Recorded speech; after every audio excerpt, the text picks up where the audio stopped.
Nifty 50 வந்து 382 point கீழே இறங்கியிருக்கு. அதே மாதிரி பேங்க் நிஃப்டி 1066 பாயிண்ட் கீழே இறங்கியிருக்கு. இது அப்போலோ ஹாஸ்பிட்டல் 1.79% ஏறிருக்கு. எனக்கு தெரிஞ்சு இதுக்கு முக்கியமான காரணம் வந்து ஹெச்எம்பிவி வைரஸ். ஃபஸ்ட் கேஸ் வந்து பெங்களூரில் வந்து கண்டுபிடிச்சாங்க.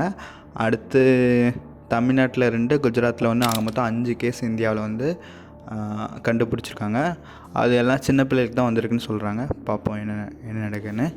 ஸோ எல்லா செக்டருமே பயங்கரமாக இறங்கிடுச்சு. என்னோடய போர்ட்ஃபோலியோ கூட ஆல்மோஸ்ட் 3% இறங்கிடுச்சு. ஓகே, எனக்கு தெரிஞ்சு பீப்புள் வந்து கொரோனாக்கு அப்புறம் ஒரு நல்ல ஆப்பர்ச்சுனிட்டி தான் பார்ப்பாங்க. இறங்க அவங்க உடனே எல்லோரும் பயந்து எல்லாத்தையும் விற்கவே மாட்டாங்க. ஸோ இது ஒரு ஆப்பர்ச்சுனிட்டி தான். அதே மாதிரி ரொம்ப கரெக்ஷன் ஆகுது. எனக்கு தெரிஞ்சு இது ஒரு ஷார்ட் டேர்ம் கரெக்ஷனாக தான் இருக்கும். 2024 எலெக்ஷன் டேயில் 5.9% கிட்ட கரெக்ஷன் ஆகிருக்கு. 1380 பாயிண்ட் கரெக்ஷன் ஆச்சு அன்னைக்கு. ஆனால் அதுக்கடுத்து ஒரு 1 மந்த்லேயே ரிக்கவர் ஆகிடுச்சு. அது ஓகே.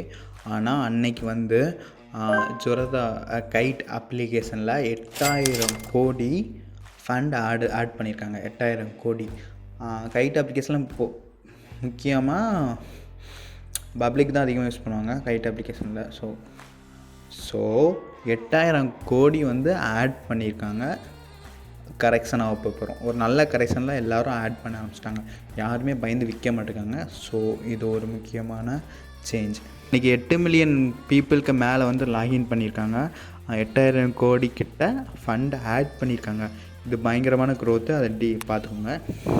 ஓகே, நல்ல கரெக்ஷன்ஸாக ஒரு நல்ல ஆப்பர்ச்சுனிட்டி தான் நானும் பார்க்குறேன். ஓகே, எவ்வளோ கரெக்ஷன் கூட வேல்யூவேஷன் ஃபண்டமெண்டல் ரெண்டுத்தையும் நல்லா பாருங்கள், பார்த்து இன்வெஸ்ட் பண்ணுங்கள். ஓகே, ஒரு நல்ல வெல்த்தை இது க்ரியேட் பண்ணலாம்.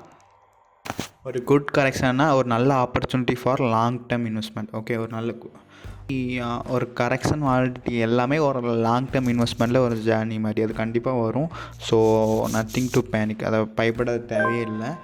ஸோ கண்டிப்பாக இன்வெஸ்ட் பண்ணுங்கள் ஒரு நல்ல ஃபண்டமெண்டல் வேல்யூஷன் ஸ்டாக்கை பார்த்து. ஸோ லாங் டேர்மில் எந்த பிரச்சனையும் இருக்காது. ஓகே, பார்ப்போம். இது ஹெச்எம்பிவி வைரஸ் வந்து எப்படி இருக்குன்னு தெரில, நான் இடவில்லை. சரி, ஓகே, அதை பார்த்து ஃபியூச்சரில் பார்க்கலாம். ஓகே, எல்லாருமே கொரோனாவை பார்த்ததுக்கப்புறம் ஒரு நல்ல ஆப்பர்ச்சுனிட்டி வருமானு தான் யோசிப்பாங்க. கொரோனாவில் எவ்வளோ பயங்கரமாக இருந்துச்சு, அதை விட பயங்கரமாக மேலே இருந்துச்சு. ஸோ இது ஒரு நல்ல ஆப்பர்ச்சுனிட்டியாக தான் பார்ப்பாங்க. அந்த அளவுக்கு இறங்குச்சுன்னா. ஸோ எனக்கு தெரிஞ்சு அந்த அளவுக்கு இறங்காதுன்னு நினைக்கிறேன். பார்க்கலாம், wait and watch. Okay, thanks for வாட்சிங். வீடியோ பிடிச்சிருந்தா லைக், சப்ஸ்கிரைப் பண்ணிக்கோங்க. தேங்க்யூ.